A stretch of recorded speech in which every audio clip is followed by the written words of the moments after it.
J'espère que vous allez bien. Je vous souhaite la bienvenue dans un nouvel épisode de podcast. Aujourd'hui, je ne suis pas toute seule puisqu'on accueille Asna. Merci beaucoup d'avoir accepté mon invitation. Est-ce que tu vas bien? Ça va, je te remercie.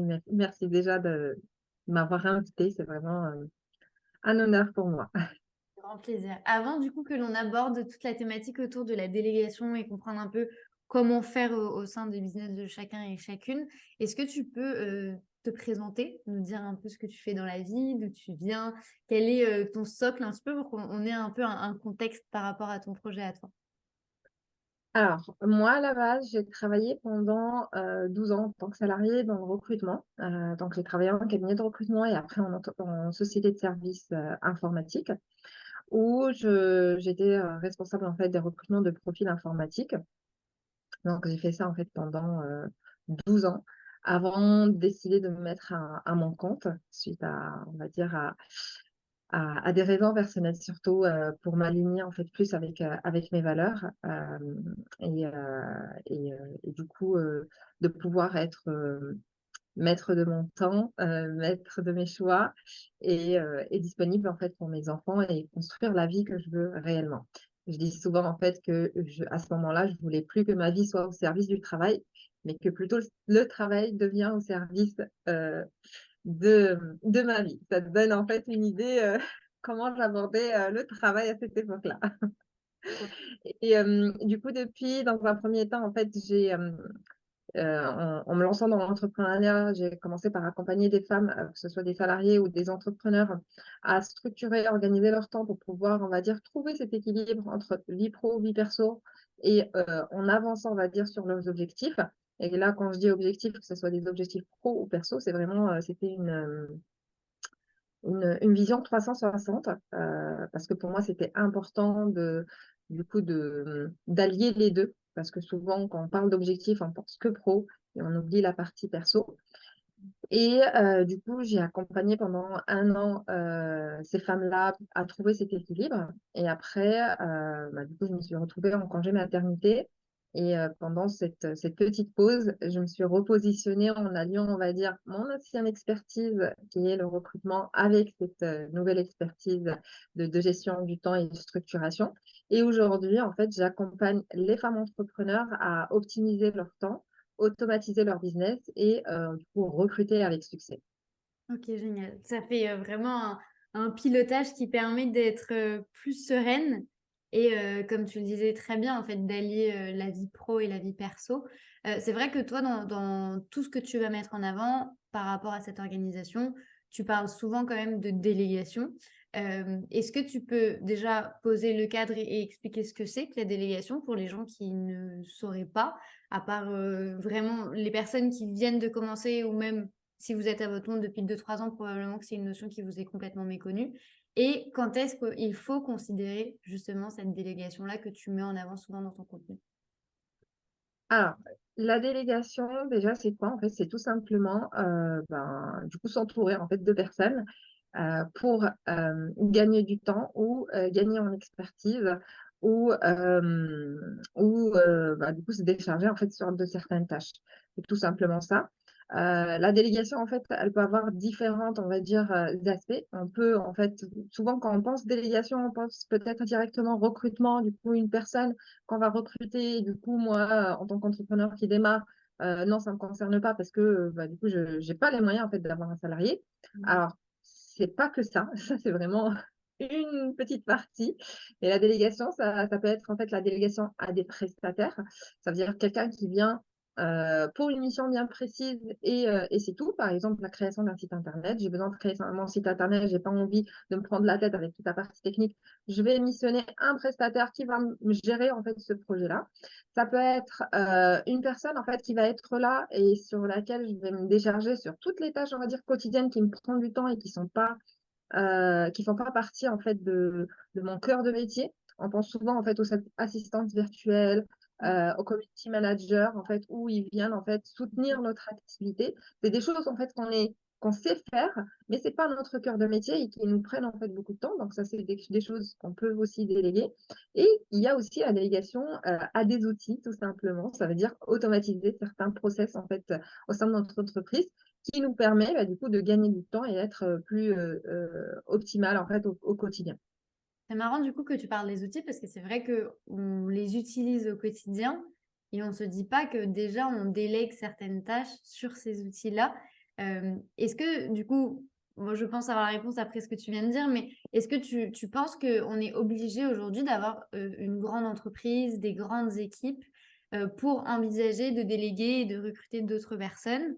Ou est-ce qu'on peut être en solopreneur, comme beaucoup de personnes qui nous écoutent aujourd'hui, et de se dire, bah, là, pendant peut-être 4, 5 mois, je vais peut-être avoir besoin d'aide et il faudrait peut-être que je délègue, il faudrait peut-être que je trouve une personne.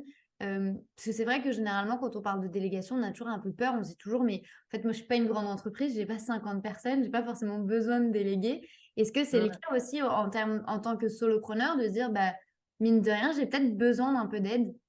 Oui, alors c'est souvent en fait la situation dans laquelle se retrouvent les solopreneurs parce que du coup, ils sont dans, comme tu as dit, en fait, dans cette oui, moi, je suis pas une grande entreprise, j'ai pas Mm. besoin en fait de déléguer. En fait, on est un couteau suisse. On Ouais. fait tout seul. Et, et tant qu'on reste en fait dans ce mindset-là, en fait, on peut pas faire évoluer notre entreprise. Donc, pour pouvoir, on va dire, switcher et du coup, se positionner en tant que chef d'entreprise, il faut qu'en termes de mindset, en fait, on se dit je suis plus. Souvent, quand on démarre, on crée notre propre travail. On est salarié de notre entreprise. Et en fait, ça ne change pas grand-chose du monde de salariat si on était salarié avant. C'est-à-dire, on était salarié avant, on travaillait pour un patron. Et aujourd'hui, on est toujours salarié. On travaille de 8 heures, parfois à 22 heures le week-end aussi. Mais pour nous-mêmes, déjà, on se dit, OK, c'est pour moi, pour mon projet. Et c'est OK parce que quand on démarre, il y a forcément en fait tout cet effort qu'on doit faire pour mettre en place les choses, pour démarrer, pour que ça commence à évoluer. Mais il faut à un certain moment savoir se dire OK, stop, Mm. pour ne pas arriver à, à ces situations où on est en burn-out, on est en fatigue parce que du coup, on est humain et à un certain moment, on se sature.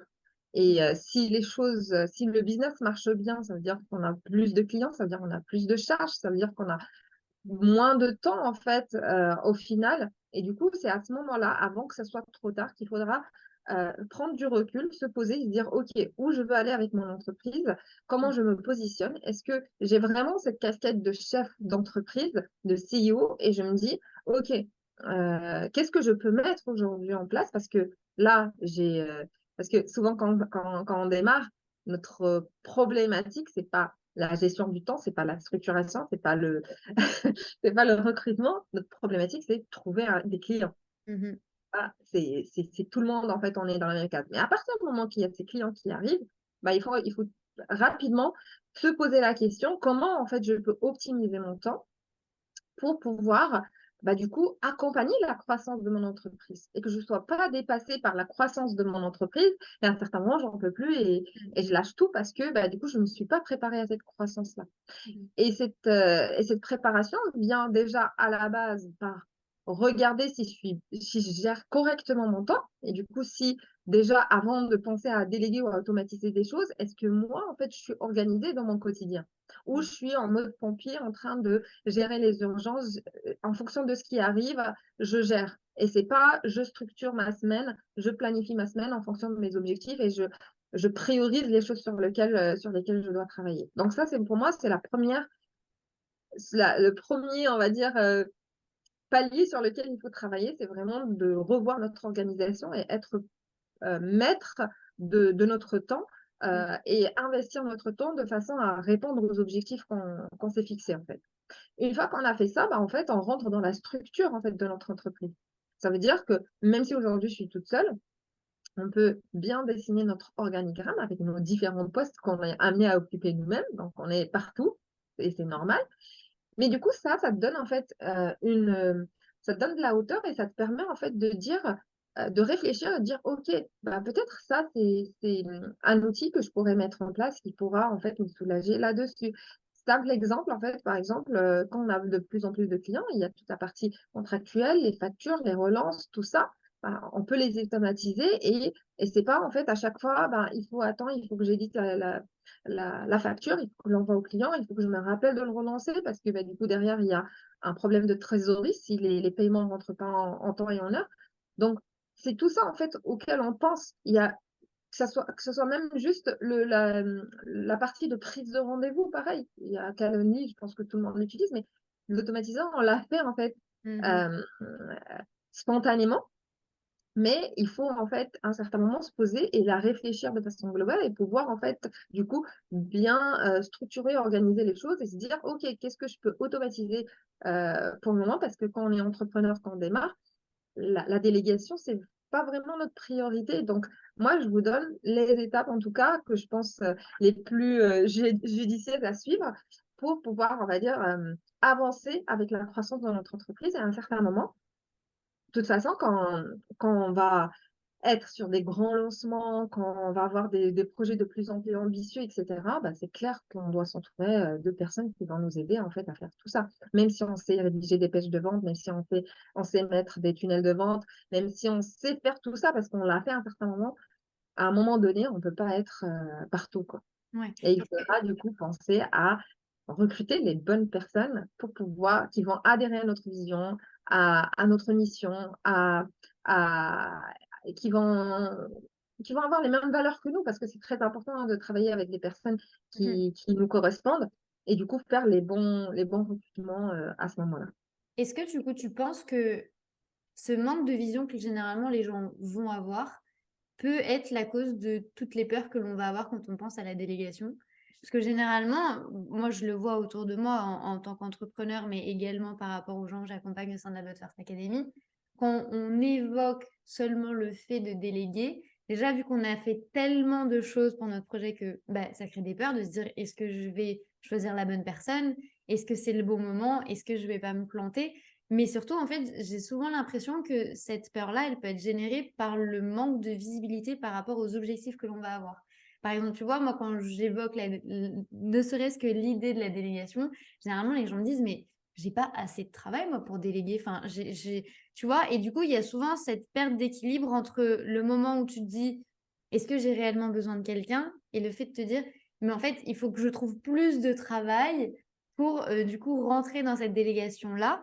Est-ce que tu penses que tout est lié et que du coup, si on pose tout ça comme tu l'expliques, est-ce que les peurs vont partir ou est-ce que les peurs seront toujours là, mais il faut en avoir conscience et y aller quand même? Alors les peurs, ils seront toujours là. Si ce n'est pas ces peurs-là, c'est d'autres peurs. J'ai envie de dire. Donc ça, c'est des choses en fait qui sont toujours là. Après, le but, c'est de les comprendre et de voir s'ils sont réels ou pas. Après, ce que tu disais qui était pertinent, c'est cette partie-là de dire est-ce que j'ai assez de travail en fait pour recruter quelqu'un? En fait, c'est un cercle vicieux, en fait. Pour pouvoir avoir plus de clients, il faut à un certain moment que tu investis dans ton entreprise, tu délègues pour pouvoir, on va dire, te libérer plus de temps pour te positionner sur des choses plus stratégiques. Parce qu'aujourd'hui, si tu continues toi-même à faire les choses, c'est clair que, ben, non, en fait, t'as pas besoin. Si on reste terre à terre, ben, t'as pas besoin, en fait, parce que tu absorbes cette charge de travail. Mmh. Mais le, la chose que tu as, enfin, la chose qui manque en fait à ces personnes-là en termes de vision, c'est de dire aujourd'hui, tu interviens, tu es en tant que technicienne, en fait, tu es dans la livraison, tu es que dans ce rôle-là. Et Mmh. le but, c'est d'avoir en fait, de diviser ton temps d'entrepreneur entre cette casquette-là où tu sers tes clients, où tu es dans la livraison de ton produit, de ton service, peu importe. Il y a une partie où tu te mets en fait, où tu travailles pas dans ton business, mais tu travailles sur ton business. Et souvent, cet aspect-là, ben, quand on se dit, ben, en fait, moi, j'absorbe toute la charge de travail et au final, j'ai pas besoin de quelqu'un, c'est que tu grignotes sur le temps stratégique, ça veut dire où tu dois te poser en tant que CEO, c'est la journée CEO, et où tu vas en fait ben, penser sur l'évolution de l'innovation en fait en termes de produits, en termes de services, de nouveaux produits, comment tu te positionnes en fait au niveau de ton business où tu veux aller et comment tu veux le développer parce que c'est ça notre objectif, c'est pas de rester en fait dans le même palier, mais c'est d'évoluer et d'avoir de plus en plus de parts de marché ou de clients. Ouais. Et la troisième partie, c'est toute la partie opérationnelle. Donc, c'est la partie où c'est des choses que tu dois faire, mais qui ne te rapportent pas de l'argent concrètement. Mmh. Donc, souvent, on est sur cette partie-là, opérationnelle, qui nous rapporte de l'argent, c'est-à-dire on est en train de travailler avec nos clients, de les servir, par rapport aux services qu'on a vendus, et cette partie-là où on est toujours sur de l'opérationnel, mais qui n'est pas monétisable. Ça va être concrètement, en fait, c'est les tâches, administratives, c'est les tâches, je sais pas, mise à jour de site internet, c'est toutes ces tâches-là que tu dois faire, mais concrètement, quand tu es en train de les faire, c'est pas facturable, en fait. Tu peux pas mettre un taux horaire en face, Ok, je vois. tu vois? Ouais, Et cette partie-là de CIO, souvent, bah, en fait, elle existe même pas. ouais, Et exactement. du coup, on se pose pas pour penser, en fait, à la stratégie de notre entreprise. Et pour moi, en fait, pour pouvoir expandre son entreprise, c'est indispensable qu'à un certain moment, il faudra déléguer. En Mhm. fait, ça va avec. C'est comme ça que tu pourras euh, faire de la croissance et avancer en fait dans ton business. Ouais. En fait, ce que tu expliques, c'est un peu vraiment le système du serpent qui se mord la queue. C'est-à-dire qu'on veut se développer, on attend que ça se développe pour déléguer. Le seul problème, c'est que du coup, on va manquer de temps et surtout si vous êtes prestataire de service, vous allez toucher un plafond de verre qui va faire que vous ne pourrez pas accueillir plus de clients. Et du coup, vous allez vouloir déléguer, ce que ce sera peut-être un peu trop tard. Et du coup, en fait, c'est vraiment cet effet boule de neige qui va faire qu'au final, vous avez l'impression de courir après le temps.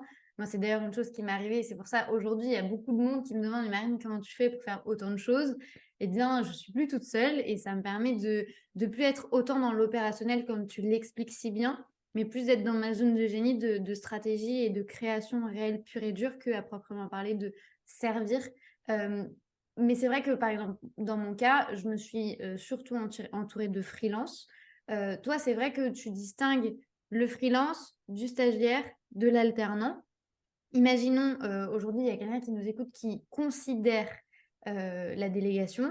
Quelles sont, quelle serait toi la recommandation que tu ferais pour une personne qui n'a jamais délégué et qui va commencer à le faire? Quel serait le meilleur profil, entre guillemets, en dehors des compétences de la personne, bien entendu, mais plus en termes de statut? Je te réponds, la réponse peut-être ça va pas te répondre directement parce que ça dépend de l'objectif de la personne. Ok. Qu'est-ce qu'elle veut atteindre par rapport à cette délégation? Parce que si elle me dit, moi j'aimerais déléguer pour gagner du temps, Mhm. déléguer à un stagiaire, enfin, à un alternant et encore moins à un stagiaire, c'est pas un gain de temps, Mhm. c'est un gain financier plutôt. Ouais. La partie, quand tu délègues, quand tu prends un stagiaire avec toi ou un alternant, c'est pour un objectif de gain financier. Tout à fait. Si ton objectif, c'est de gagner au niveau financier, ben, alternant, stagiaire, c'est très bien comme statut. Si tu veux comme objectif de gagner du temps, c'est un expert en fait qui te faut. Et du coup, là, ça peut être un salarié ou un prestataire de service, un freelance, avec qui tu vas collaborer sur du long terme. Ça dépend aussi en fait si c'est quelque chose de ponctuel ou c'est quelque chose que tu dois avoir avec toi tout le temps. C'est-à-dire ponctuel, l'exemple concret qu'on a donné tout à l'heure, création de site internet, ça veut dire que tu ne vas pas créer ton site internet tout le temps. En fait, c'est une prestation, tu as besoin d'un expert, il te le fait, c'est terminé, on passe à autre chose. Ou plutôt, tu as besoin en fait d'un expert qui va t'accompagner sur ta stratégie marketing. Là, du coup, c'est quelqu'un qui doit s'inscrire avec toi sur du long terme, malgré qu'il est freelance. Il doit être dans cet état d'esprit et toi, tu dois l'intégrer dans cet état d'esprit qui fait partie de ton équipe. C'est pas quelqu'un d'extérieur, mais plutôt, c'est comme si c'était un salarié, mais vous êtes, il n'y a pas de hiérarchie en fait. Vous collaborez tous les deux pour ta mission, pour ton projet. Donc, il doit s'inscrire, s'adhérer en fait à ta mission. Et après, qu'est-ce qu'on a dit? On a dit le temps, ben voilà, en fait, il y a le gain de temps, le gain d'expertise ou le gain financier. Donc, en fonction en fait de toi, quel est l'objectif derrière cette délégation, bah, tu sauras en fait quel type de profil il faudra, en termes de statut, il faudra aller chercher. Non, mais tu as très bien répondu à ma question. D'ailleurs, c'était très clair, parce que du coup, on va pouvoir l'adapter en fonction de la stratégie, en fonction des attentes de chacun. Et ça évitera surtout de juste dire, bah, il te faut un freelance, parce que par exemple, dans mon cas, je me suis entourée à 80% de freelance, mais c'était justement pour ce gain de temps-là. Donc vraiment d'aligner, nos envies avec nos objectifs et les personnes que l'on va recruter. Quelle serait toi, selon toi, l'erreur à éviter absolument quand on délègue? Par exemple, c'est vrai que moi je vois beaucoup avant de déléguer quelque chose, il faut savoir le faire soi-même, imaginons. C'est vraiment quelque chose que l'on entend très souvent. Est-ce que c'est quelque chose avec lequel tu es d'accord? Ou il y a vraiment une erreur fondamentale aujourd'hui qu'il ne faut absolument pas faire, pardon, pour ne pas se planter justement dans cette fameuse délégation? Alors oui, ce que tu as dit, on l'entend souvent. Avant de déléguer quelque chose, il faut l'avoir fait soi-même. C'est dans le sens où le fait de l'avoir fait, on sait estimer la difficulté, le temps qu'il faut, on sait évaluer par la suite ce que la personne va nous livrer, etc. Donc, pour moi, si on a déjà fait, c'est bien, mais c'est pas indispensable. OK.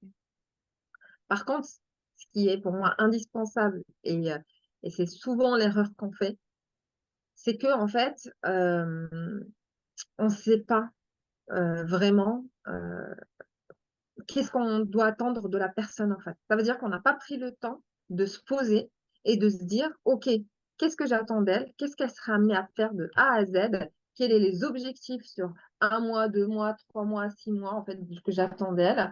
Euh, c'est tellement flou dans notre tête qu'on n'arrive pas à le verbaliser. Au fin de compte, on va aller chercher quelqu'un qui correspond à peu près en fait, au poste qu'on voudrait, sans détailler vraiment ce qu'il sera amené à faire, parce qu'on ne sait pas nous-mêmes vraiment ce qu'il sera amené à faire.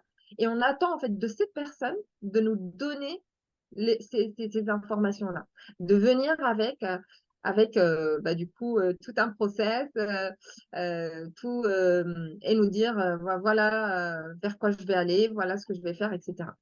C'est possible, parce que quand on recrute un expert, c'est ce qu'on attend de lui en même temps, mais c'est très important de se poser déjà et de faire ce qu'on appelle, on va dire, une fiche de poste avec les points indispensables pour nous, pour ce poste-là, et les points, on va dire, négociables déjà, pour pouvoir choisir la bonne personne. Mmh. Tu vois? Déjà, pour moi, ça, c'est analyser son besoin, c'est vraiment le point de départ. Souvent, quand les entrepreneurs, ils n'ont même pas conscience parce qu'ils se disent, Mmh. ouais, mais non, mais ça, c'est pas important, en fait. Non, non, non, c'est pas important, ça, je m'en fous. Mais c'est de là d'où viennent, en fait, tous les problèmes. Quand on analyse vraiment notre besoin, on sait exactement qu'est-ce qu'on veut, qu'est-ce qu'on attend de la personne, et ça veut dire que déjà, nous, on a mis à plat le process parce que souvent, quand on est entrepreneur, la chose qu'on va déléguer, on l'a déjà fait en fait. On l'a déjà fait en vrai. Ouais. On a forcément déjà un peu touché, etc. Donc, déjà mettre sur papier notre process, nous, comment on fonctionne. Et Mmh. si on arrive à la partie délégation, c'est que on n'est plus en fait au début là où on tâtonne. Ça veut dire qu'on a quand même des habitudes, des façons de faire. Mmh. Et du coup, avoir déjà ce process-là et dire, moi, voilà ma manière de travailler. Et peut-être, si on est sûr de notre façon de travailler, dire, voilà comment j'aimerais que toi, tu me livres. En fait, voilà le résultat, en tout cas, que je souhaiterais. Et voilà moi comment j'y arrive. Pour moi, le plus important, c'est le résultat. Après, si tu prends un autre chemin, peu importe, mais voilà le résultat, moi voilà comment je fais et voilà le résultat que j'ai en fait à la fin et que je souhaiterais avoir. Et tu peux euh, dans un autre cas, de dire, OK, tu es un expert, dis-moi par rapport à ce process, est-ce qu'il y a des choses en fait qu'on pourrait améliorer? Est-ce qu'il y a des façons peut-être? Parce que lui, puisqu'il est expert dans son domaine, il pourra en fait avoir Mmh. des choses plus pertinentes, optimiser les choses, ou te dire, voilà, on essaye autre chose, parce que jusqu'à maintenant, tu as essayé ça, ça marche pas, moi, je te propose autre chose. Et du coup, là, tu es au clair par rapport à tes objectifs. Et lui, il est là pour fournir, on va dire, une réponse à tes objectifs. Tout à fait. Donc, être au clair avec ce qu'on veut, avec nos objectifs, c'est vraiment très important et c'est l'erreur en fait, parce que on s'attarde pas vraiment Mmh. sur ce point-là et on se dit ouais, j'ai besoin en fait de quelqu'un qui me crée du contenu. Ouais, exact. Qu'est-ce que tu veux en fait derrière? Et normalement, le community manager avec qui tu seras amené à travailler, il doit voir avec toi, est-ce que tu as besoin de plus de visibilité? Est-ce que tu Mmh. as besoin de plus de notoriété? Est-ce que tu as besoin, souvent, on a tous besoin en fait de convertir nos clients nos prospects en clients. Mais voilà, il y a toute une stratégie en fait à penser, à proposer. Et du coup, le fait d'être au clair par rapport à ce qu'on veut, ben, ça nous permet de choisir la bonne personne. Et Mhm. même, par exemple, dans la community manager, j'ai eu des clients à moi où, par exemple, ils recherchaient des community managers. Et pour eux, en fait, c'était important puisque c'était des business physiques, des e-commerçants. Ils avaient besoin, en fait, que des personnes viennent, on va dire, dans leurs ateliers, prennent les photos, faire les shootings pour faire la création de contenu. Et Mhm. du coup, si derrière, tu recrutes quelqu'un qui n'est pas prêt à se déplacer, en Ouais, fait, il y a un souci. ça marche pas. Si c'est un des points essentiels pour toi, ça veut dire que tu dois continuer à chercher jusqu'à trouver la bonne personne. Et souvent, en fait, on n'a pas ce souffle Mm. Ouais, sur le long terme de se dire oui, c'est pas la bonne personne, ok, next, je continue mes recherches, même si j'ai épuisé toutes les personnes que j'ai contactées, si ça ne me correspond pas, je passe à autre chose. Mais ça, c'est mon métier en tant que recruteur. Mhm. Ouais, Et je c'est me bien. souffle pour ça. Mais en tant qu'entrepreneur, je comprends qu'on n'a pas le souffle de ça, qu'on est pressé, qu'on a envie d'avoir des résultats. Et c'est pour ça qu'à un certain moment, quand on est dans ce type de positionnement, bah, se faire accompagner, c'est le meilleur moyen, en fait, pour identifier vraiment qu'est-ce qu'on recherche, définir réellement une fiche de poste où la personne aussi qui va postuler se reconnaît, se projette, définir, préparer aussi toute la partie, on va dire, la pièce d'identité de l'entreprise. Ça veut dire ton pourquoi, ton client idéal, le problème que tu règles, le service que tu proposes, ton positionnement, tes concurrents, ta différenciation par rapport à eux. Tout ça, en fait, c'est des éléments quand on se lance dans l'entrepreneuriat. On a tous pris en fait des coachs business ou des formations business. Du coup, c'est des étapes en fait qu'on a déjà fait, refait et refait.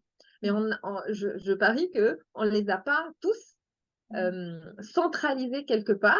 Et du coup, quand on fait une recherche d'un profil, même un freelance, il doit en fait prendre connaissance en fait de ça pour Mhm. pouvoir s'aligner au mieux et comprendre au plus rapidement en fait ton business et ta vision et vers quoi tu vas. Parce que si on reste sur quelques lignes de présentation et c'est fini, ben, c'est normal que par la suite, la collaboration, qu'il y a en fait des manquements ou peut-être tu dis, ben non, en fait, ça n'a rien à voir. En fait, ce qu'elle me propose comme contenu, ça n'a rien à voir en fait avec ce que Ouais. moi, avec ce que avec mon pourquoi, avec moi, etc. Mais parce qu'en fait, il n'y a pas eu cette communication, il n'y a pas eu cet échange d'informations en tout cas.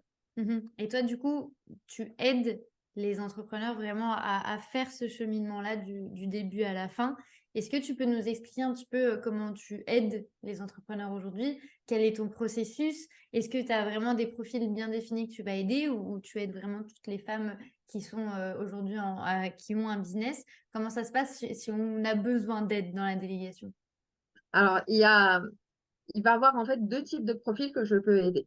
Il y a le type de profils qui ne sont pas encore à la délégation et qui sont plutôt au début, ce qu'on disait en fait tout à l'heure, qui sont en fait, qui commencent en fait à avoir un business qui tourne. Ça veut dire qu'ils sont plus dans la problématique, je dois trouver des clients. Les clients, ils sont là, ça commence à arriver, ils sont bien, ils sont contents, ça commence à rouler, ils sentent que la croissance arrive petit à petit.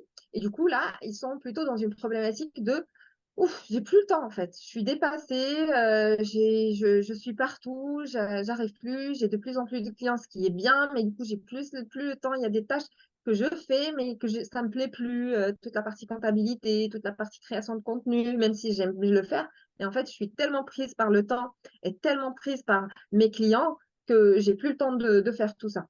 Et Mhm. aussi, bah, du coup, ils sont là en train de se dire, bah, en fait, j'aimerais bien, parce que bah, ce qu'ils proposent à leurs clients, ça marche très bien. Souvent, en fait, quand on est dans le service, on est dans du one-to-one au début, Mhm. parce que c'est comme ça, en fait, qu'on démarre. Je pense la plupart, c'est comme ça que ça se passe.